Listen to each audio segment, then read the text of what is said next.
voin hi ni som pakwa zun kum sang ni le som ni pa ni Sunday lai lam dar thumvel ania sai rang tlong lui chu hei ni min atang te ni min tia lawa tang te khan tui pungin tuna hianin ron lian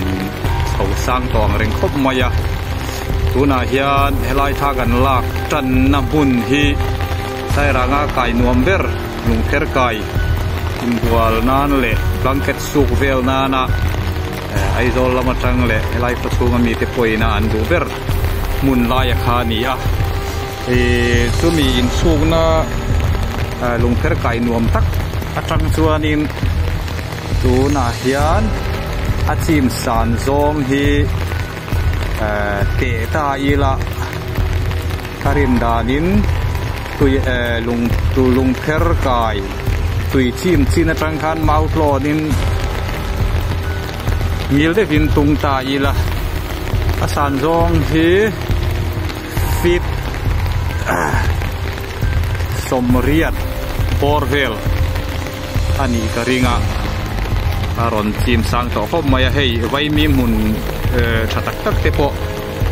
chim teu to maya hianin khi nol hi lam khi lui nar lam ania hian nol te ron len tha thenga hianin hei ral le lama wan tham te po so a tham sang de uber te po so a han chim to a tang puin tong kham nu wan tham chu a chim bo vek to a khu lui mong lam motor kai kan ti palu kai lam pang kha ni ya mam thakut to mai ani tui hi alapung zela engchen in nge alapun arapun pun san don hriat ani lova eng lai vai mim mun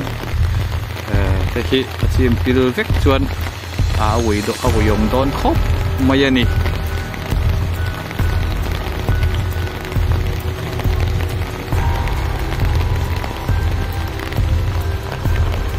tukin sing khan utlai ban khularang alalang vek maya ala nu thea tuna chon lo chi pil trepa chon so solai hin so ala chim lo ve ang renga tuna chon so a chim chota lai long chon na kan ti te po hei a pil tre to ni tuna hen tu hila pum se la tin nge om don yan it lok tu lia to pok mayan chikat nimin te sin sang ta kan lo ha na chuan hei sang to pok mai tin si a chu lai la dina lai ta ra wan so na chun to de po len ve na sto mai so tu la lian se la ala pum se la ila tam se la ni hei na in po an ai to pok mai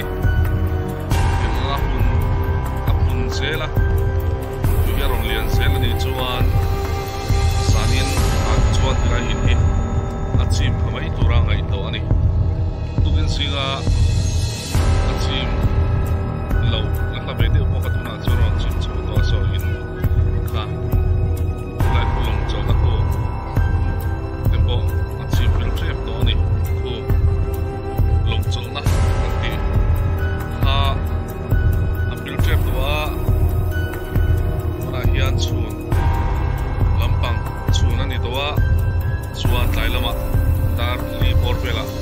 karon update le tura taila athome hei tura po hei hian tui lian khan ya hi chum chum khan hi in por pel chun labak to lo tar li dang por pela karon update le an hei luimong lampang ania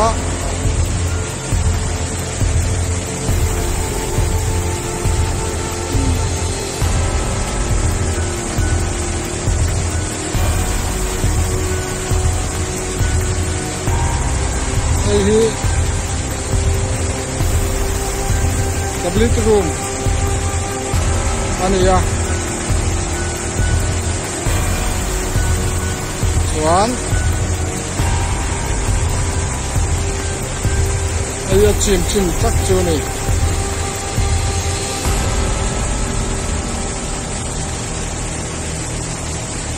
thì lại có túi thúm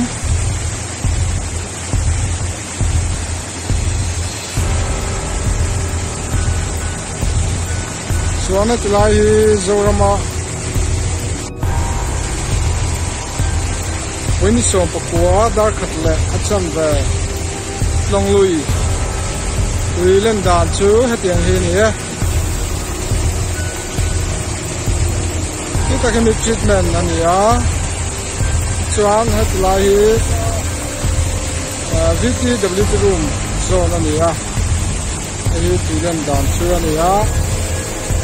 ang VT ka sa ko tu de bila alang tu VT lapu apa pun do ka se